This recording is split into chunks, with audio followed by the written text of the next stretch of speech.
Southwest Florida, welcome back to Leap Is Live. We're so thrilled that you put us on your list of things to do. We're here at the Edison Mall in Fort Myers at the Southwest Florida Black Expo. Who is we? Of course, I'm Leap Is, the host of Leap Is Live. We is everybody who has come out. We got about 100 vendors here for the Southwest Florida Black Expo. Various things happening throughout the day, tomorrow and Sunday, concluding with a gospel concert. On this Friday, tonight we'll have the Southwest Florida Black Expo hosted by Lee Pitts, the all-white affair that'll be taking place right here in this building. Go ahead and pan over there, Sean. You see all of that Donald Trump looking stuff, the glitter and the glamour. When those doors open tonight, you're gonna see a fabulous display of people dressed in white coming out for a wonderful reception and entertainment. You see that stage behind me, there'll be fashion shows taking place here. It is a treat. And speaking of a treat, we got two iconic people here in Fort Myers who have come out to be a part of the Black Expo. We have the Fort Myers City Councilwoman, Ward 1, Teresa Watkins Brown, and we have Gerri Ware, the Grand Don of Delta Sigma Theta, the former president of the Black Democratic Caucus of Lee County, the former health care provider, the former educator, the former lady who just sold me some popcorn. All these deltas hit me up, 1,000 deltas. I got so much popcorn, Gerri. I know. Guess what I'm doing, Teresa? Both of y'all deltas, by the way. Everybody know that. I'm shipping it to other people. That's the best way to do it. Right. Oh, you did? Right. So I'll put my address as a place to pay, and then I put relatives, ship it to them. Oh, that's I got popcorn going all over the country, but and I'm that's supporting a beautiful. good cause. Yes, you are. Yes, Right? you are. Yes, Yes. you are. All Very, right. very So much so. yeah, I'm glad y'all let me have a little fun with that. Oh, yes. Teresa, how Oh, did you yes. do on that? Did you sell a few? I wrote a check. Okay. Jerry I said, didn't have the time. I told Jerry, wrote I a said, I'm check. popcorn out. Jerry said, you my godson. I said, okay. Boy, that's a great campaign, though. Yes.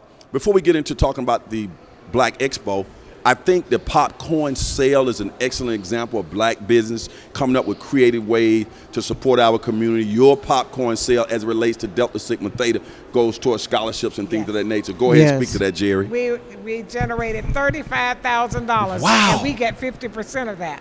Whoa. And that's for scholarships for our kids. That was something that you guys hadn't done in the past, but you found A new as a thing. result of the pandemic. Yes, because of the pandemic, Had we to had find to come a way. out, find other ways to raise the money because we still have to support our children. You see what I mean? Now something new has come out of Yep. that. That was a huge success. 4 days. Now, was that just in Lee County, a campaign, or was that nationwide? No, this was just Fort Myers Alumni Chapter But this- Okay. of but Delta Sigma Theta See, here. because when I was getting hit by thousands of deltas, I thought they were coming from everywhere. Y'all got so many deltas here. Y'all were killing me. I bought all Yeah, that but popcorn. other chapters have done it as well. Okay. Like in Georgia, some of them have done it as well.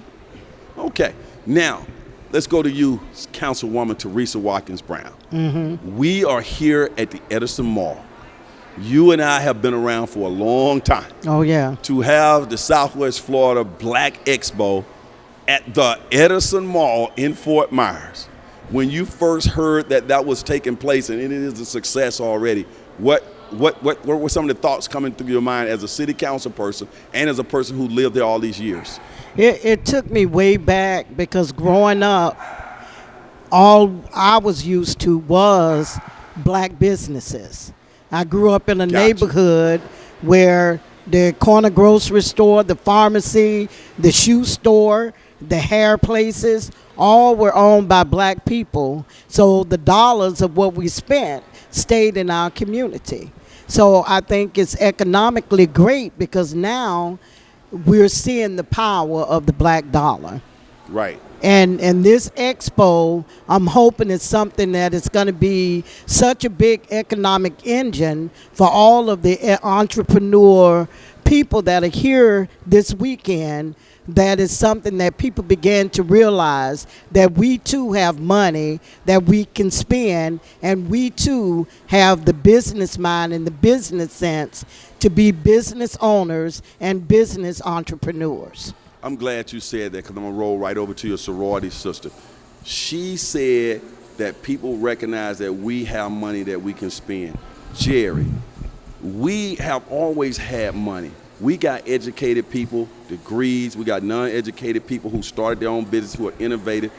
Is it fair to say people need to appreciate what we have and show us respect for our dollar, and then they can start showing interest in our population, and it can help them financially and everybody can win? Lee, we have to demand that, because my mind, I reflect on Anderson Avenue growing up, because that's where the businesses were. They stopped at Evans Avenue. But between Evans Avenue, and I'll say it's going far because of the Palmettos, I would probably stop where Veronica Shoemaker is now. That was predominantly black businesses. Yeah. And they did very, very well. And like Teresa said, we were allowed to keep our own money in our own community, and we supported each other. Now, Roy Kinnick's tried to bring a grocery store, and he did. Dunbar Shopping Center. Yes, he did. He brought that to us. However, we did not support it. So that's why I'm so glad that this event is taking place, because we have got to learn. If we do not demand it, we won't get it. Because when entrepreneurs build their businesses in our community, that money leaves us. We need to support each other. That grocery store, you mentioned that, and people know my background as a bank vice president. You guys don't know this, I made a $7 million loan as a part of that grocery store, so I know that intimately. I knew you did. Yeah, that was a lot of other Yes, money that came in public-private partnerships, but as a bank, I was the one that approved that $7 million loan. Yes. Luckily, I kept my job, but people didn't support the grocery store. Lee, I want to interject one thing. I serve on the CRA advisory board. Of course, my SORA councilwoman is a commissioner for the CRA for the city of Fort Myers. But being on the CRA advisory committee means a lot to me, because I try to get out into the community and advise our people of what's there, what's available. There's money there. That there's an opportunity for you to really be able to promote your business and help yourself, because there are programs being developed now by the CRA. Not only do you can do the PPA, the PPP loan, you can also get, if this comes to fruition, be another mechanism for people to get money, because black businesses will fail if we do not try to help ourselves. So we need to get educated on all these things and take advantage of them. Availability. This machine is coming down the road, and if we need to get on board and find out what's going on. Now, you will find that a lot of people will stand on the sideline and complain as opposed to getting on the train. Like, they'll come to me all the time and say, Lee, what do you think about this? I say, you need to figure out how to be a part of what's going down. Right. Progress is going to happen. Yes. Of course, I can see things from a banking perspective. I know progress is going to happen. You can't stop progress. So find out how to get in be a part of the progress to improve the community along the way. I'm setting this up to go over to the councilwoman. Councilwoman, you know progress is happening. You talked about when it was the old Anderson Avenue. I remember when it turned to Martin Luther King, and all those businesses were along that way. If we don't get our act together, businesses will be along that way, and the owners won't look like us. If people are watching us right now, and they know that those corridors are going to be developed, you see all that paperwork behind the scenes. You see it, Gerri see it, y'all see it. Yes. What do they need to be doing right now, and not sitting around complaining, but to be a part of the progress that's going to happen? Okay, as Ms. Ware stated, they need to get involved with knowing what opportunities they have out there. We have the Southwest Florida Business Enterprise Center that has entrepreneur classes that they can go to and take advantage also known of. as the incubator. Right, also known as the incubator, so that they can learn how to be a business owner. And if that particular business they're going into is going to be something that's going to be profitable for them.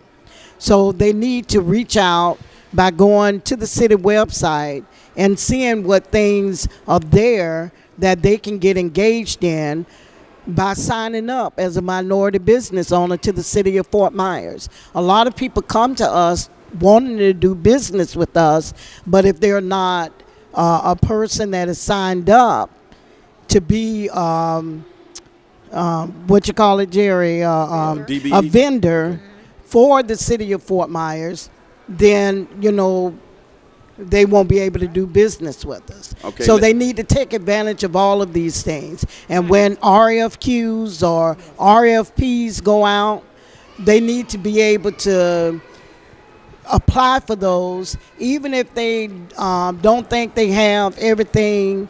At least they go through the process. It would teach them what they would need to have in the future. Go ahead. Right. I just want to personalize that a little bit, and I'm going to come to you, Gerri. We got time. We got time. I'm a black-owned business. A lot of people think I work for FOX4. I don't really talk about it. I own Leap It's Live, right? 100%. That's why I'm able to do what I'm able to do. You don't see no boss hovering over me. I'm the head guy. Right. I'm a unique situation. Very few African Americans locally own their own TV show. That's nationwide. There are some African Americans who own their TV, possibly Oprah and that kind of thing, on a national basis, but on a local level, you don't find that in Tampa, you don't find that anywhere. Very unique, especially on broadcast television, meaning not on some off-brand cable channel. We're right there on FOX4. Now, Leap It's Live could air anywhere I wanted to air. It could air on NBC, ABC, Wink, whatever. They all call me, want me to bring my show there. I choose to air my show on FOX4. Here's where I'm going with all this. I'm a registered black-owned business like you're talking about with the city. I do business with the city of Fort Myers. So I'm encouraging everybody, get what Teresa Watkins Brown is talking about. Get registered, get your paperwork in place, and you too can do like I'm doing business, but you got to have your act together. No, you know, grow up.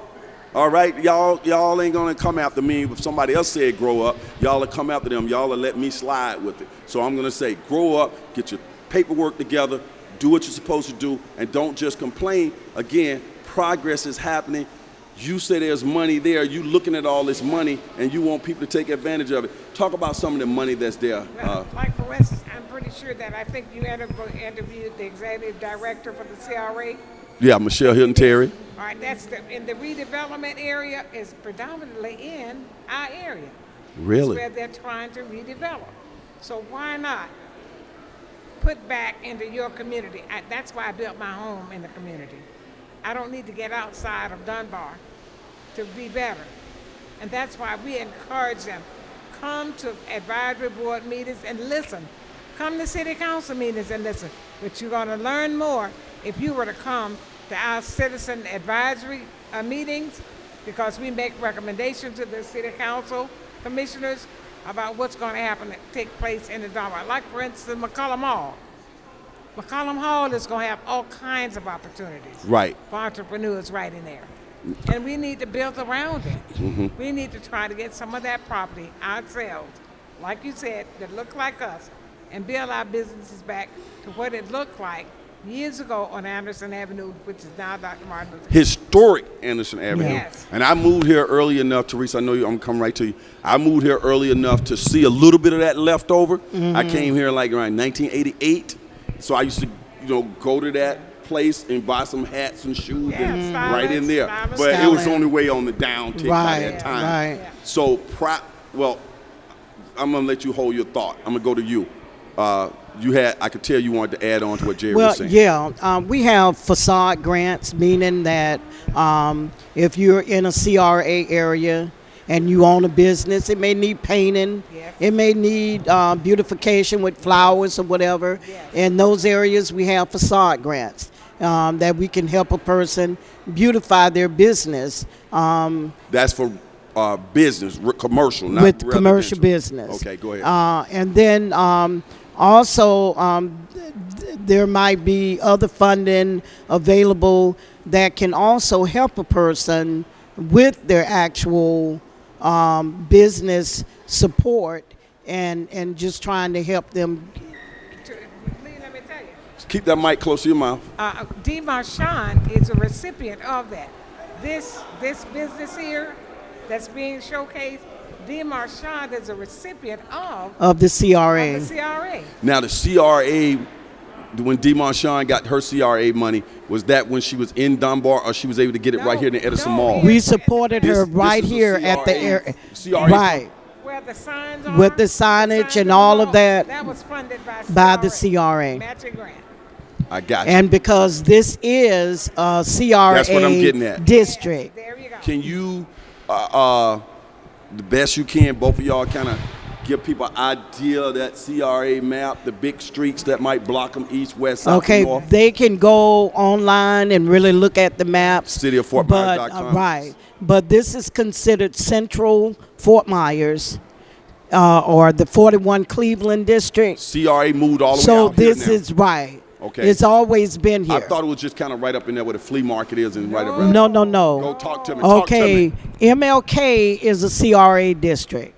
So anybody that would live off of MLK up to Ortez Avenue would be in the CRA district. As a matter of fact, we expanded that district to include Velasco Village, Michigan Avenue. So all of that area is the CRA district. Community redevelopment. Community redevelopment area. We are now in the process of trying to sunset or bring back Palm Beach Boulevard, because the Palm Beach Boulevard district had stopped simply because when it was in full force, it was during the time when everything was booming, and then later it couldn't develop any money. So we're trying to sunset it to bring it back in so we can also bring that back as one of the CRA districts. So when she said the sunsetting, that means it turns out and you have to restart it. It turns out, like for instance, you might Oh, you have a term to it? Yes, it does. Keep that mic close to your mouth. Yes, Go ahead. Yes, it does. And she's correct. And the executive director could explain better to you. Whenever there's an area that has a deadline, like a period from 1 year to so many years, when it's sunset, you either have to restart it or it dies. Now, like Velasco Village was brought in to another one along with Martin Luther King and stuff, so we can generate more money. So that's the key. And that's the tax increment money that the people pay on their ad valorem taxes. There you go. That is the reason why we expanded the Martin Luther King district, so that we could include more businesses and more residences, so it could increase the tax increment money, so that we would be able to do more things along that MLK corridor. And my understanding is that the tax increment money can only be put back in the area Into the area where the people, Because people will say, y'all just let me say this. I know y'all I know y'all agree with me. But people will say, hey, why aren't y'all taking all that money y'all getting downtown on the River District door here? They have to understand that money goes recycled back to the into the downtown area. And the key thing, we are not giving these developers money. We are helping developers to bring money to us. Because if you got a property that's not generating any tax dollars, we don't get anything. You need to try to get the developer to develop it so he can generate some tax dollars. So that's the key. So the main thing I want them to know, we're not giving any money to anybody. No, it's not. We're taking that money, feeding them so it can generate more money from us. So that housing project that we hear is coming online, Toll's Garden. Yes. It's going to be about 140 units. Yes. Of course, I'm a talk show host, and I'm already doing shows on Good that. example. Going to be right there in Martin Luther King, Yes. right there in Dunbar Community, Yes. Shoemaker, and Edison. Right. That big field that people Yes. see out there, there's going to be some housing opportunity. Yes. Some of it's going to be affordable, some of them mid. It's going to be a mixed use It's a mixture. property. That developer that's doing that will be contributing to the tax base Yes. for that community, Yes. and those dollars can be regenerated into what? That's where the grants and stuff come from, or what? When you say you can use that money for different things. Yes, it does. Right. Sidewalks, whatever. We get so much money. We've got a pot of money. The CRA has a pot of money that we can do different things with. You see what I'm saying? But like I want to reiterate, we're not giving away any money. No, it's not being given. But we are feeding it out there to help generate. We are sowing a seed. You know how you sow a seed and you get more from it? That's what we're doing. That's what CRA Teresa, does. what, and you too, Gerri, but I'm going to start with you, Teresa. you mentioned that you would like, or Gerri might have mentioned, that when we think about the business, Yes. tell me, I need to get this out of my head. When we think about business and the CRA and specifically Dunbar, we always think Martin Luther King Boulevard. No. Do we need to think bigger, like there are other areas off of Yes. ML King Yeah. that businesses exist all up in those little neighborhoods, Right. and we just thinking the corridor. We want to think Right. the corridor too, Well, but expand that. You know, we expanded the corridor, and if you'll notice the way they constructed Martin Luther King, that was why a lot of businesses Yeah. really couldn't stay because they didn't have enough Parking. Right. or room to really be able to develop anything. So we did some things to expand that so they would be able to build back a business on that corridor if they wanted to. But, you know, you look at the Lee County Black History Society. It's right there off of Edison Avenue, but it's also in a CRA district. So even, you know, behind MLK on some of the other streets, you're in a CRA area. Right. Michigan Avenue is a CRA district. It happens to have the Delta Life Center there. Right. That's all I think about when I think of Michigan Avenue Right. as far as a bid. But there's some restaurants a little up the street there. Right. And then And there's all the of those schools. businesses are eligible, you know, to be a part of the programs that are done by the CRA, like the facade grants and some of the other programs that we have. Place, Teresa, the example. Yeah, the Spice Restaurant. right off of that's Right. That MLK was a grant. was also something that we did. Tobola Construction, Tobola Restaurant that he had at one time Yeah. was also something that was done through the CRA.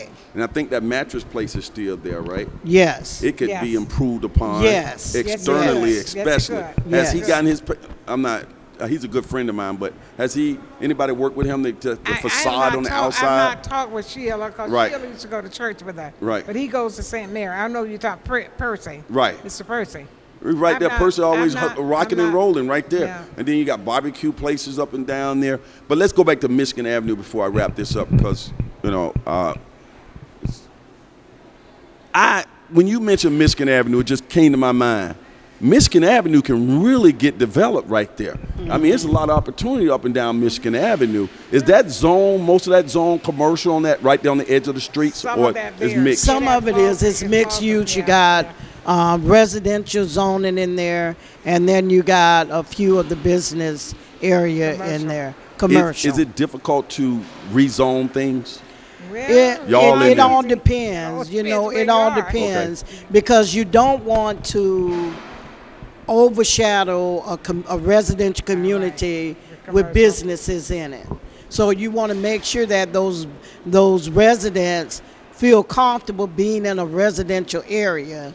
And I'll give you an example. Right there on the corner of Raleigh and Michigan Avenue was a crematory or a funeral home place there.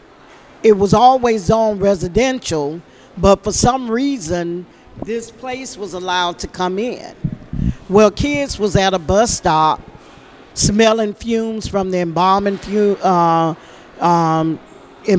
fluid and all these different things. So we had to get with the business owner of that particular business and say to them that this is a residential area. This is not zoned for business. And we fought and we were able to get that particular business to move out of that area so that it could stay the residential area that it is. Gerri, well, how fortunate are we? Keep the mic up. How fortunate are we to have a city council person like Teresa Watkins Brown, Ward 1, sitting up there on that dais and a part of all of this information to come out and keep us informed? Very fortunate. And we're fortunate to have 3 minorities sitting there. That's very essential because you've got to have a voice. And your voice has power. And if we've got someone there who can advocate for us, then that's how we get things done. Teresa Watkins also, Brown, how before- fortunate are we to have Gerri Ware on that CRA? committee? Well, one of the things that I like about Ms. Ware is an entrepreneur person herself, and she understands business. She's been in the community. She fight for the things of the community, and she can be dependent upon to work with us as a city in order to get the word out about the different things that are going on. So, you know, I have a lot of respect for Ms. Ware and the way that she served for the city of Fort Myers on the different boards and everything that she's on. Was there something I cut you off on before I? Yes. Along the Michigan Avenue corridor, we also will have an apartment complex that is going to be done by the Catholic Diocese.